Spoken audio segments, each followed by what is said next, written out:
んにちは、小説家の深澤しおです。今日はおすすめしたい小説を2冊ご紹介いたします。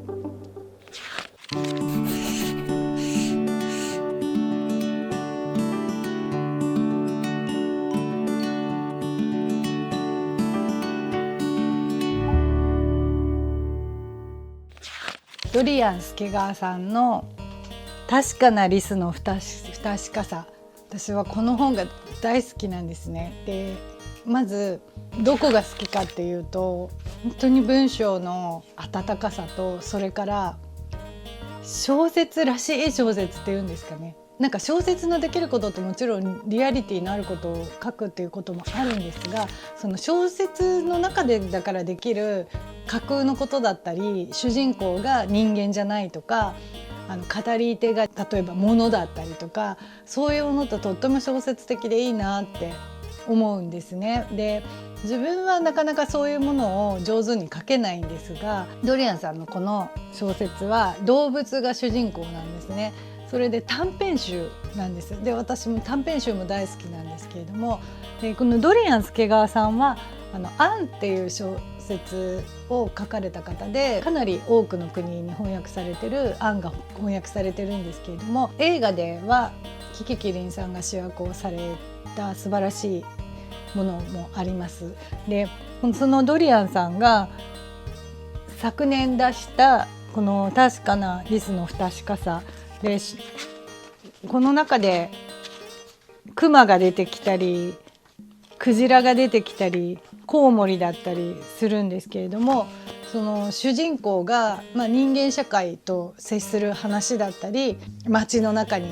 迷ってしまう話だったり、その視点が動物なんですね。でも動物も素晴らしいし、そのなんか今の社会の問題点とか、私たちが動物との間にどういう関係になっているかとかっていうのをすごく優しいタッチでありながら、結構胸にくるというか、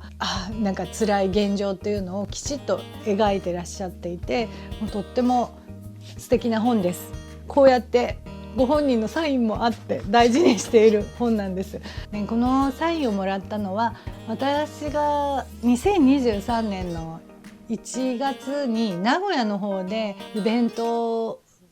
の登壇者になったんですね。それで私が登壇する前日にドリアン助川さんもトークショーに出られていて、でそのトークショーに出られていたところに私も聞きに行って、でお会いしてお話しして名刺交換をさせていただいたら、この本を送ってくださったんですね。で、私が多分その前に自分の出した「すももの花は散っても」っていう本を送らせていただいたら、なんか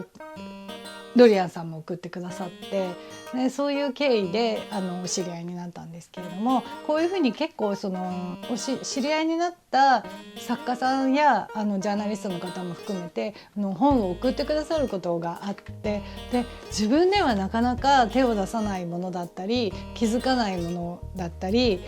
なんか忙しくて買い忘れてしまったみたいなもの、本当に送っていただくことが多いので幸せです。はい。なのにこの人が結構本を噛んじゃうんですね。で、私これ毎晩1話ずつ大事にベッドに入ってから読んでいたら、そのまま寝ちゃったら、私犬と寝てるんですけど、もう1匹いて2匹と寝てるんですけど、この端っこ噛んじゃったんですよ。だからとっても悲しいんですけど、でも大事に、それからは絶対に寝落ちしないようにして読んでいる小説です。で、何回も読み返しています。でこの中で特に好きなのは、よくクジラが港に入り込んでしまうっていう話ありますよね。でそのお話をなんていうのかな、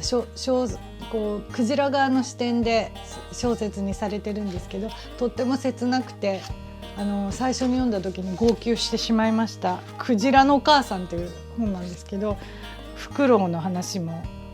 好きなんですけど、狐のお姉さんという話も、このリスの話もあります。で、本当は1話分ぐらい朗読したいぐらい、素敵な文体も素敵なので、ぜひおすすめしたいと思います。で、私自分が本当に勉強のためじゃなくて、自分が好きで読む小説って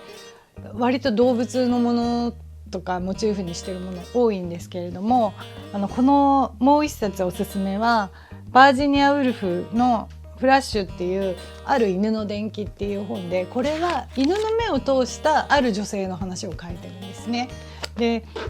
かなりバージニア・ウルフは前の1882年に生まれてるので、もう100年以上前、1941年に亡くなっているので、本当かなり前の方なんですけれども、でバージニア・ウルフって結構フェミニズムの小説というか、文章を書く方で有名なんですけれども、バージニア・ウルフ自体も私大好きで、このバージニア・ウルフの言葉の中で、この小説ではないんですけど、小説家っていうのは女性がものを書くっていうのは自分の部屋がないとダメだと、それからまず第一歩だみたいなこと、それを読んですごく心を動かされたんですけど、でそれでその後この犬の視点で書いてるのバージニア・ウルフのあると思って、この小説に出会いました。でとってもおすすめの小説です。ぜひ犬好きの人は特に読んでほしいなと思います。はい、このように今後も私のおすすめ小説とかエッセイなどを紹介していきたいと思いますので、楽しみにしてください。1月24日、集英社インターナショナルさんから狭間の私というエッセイ集を出しました。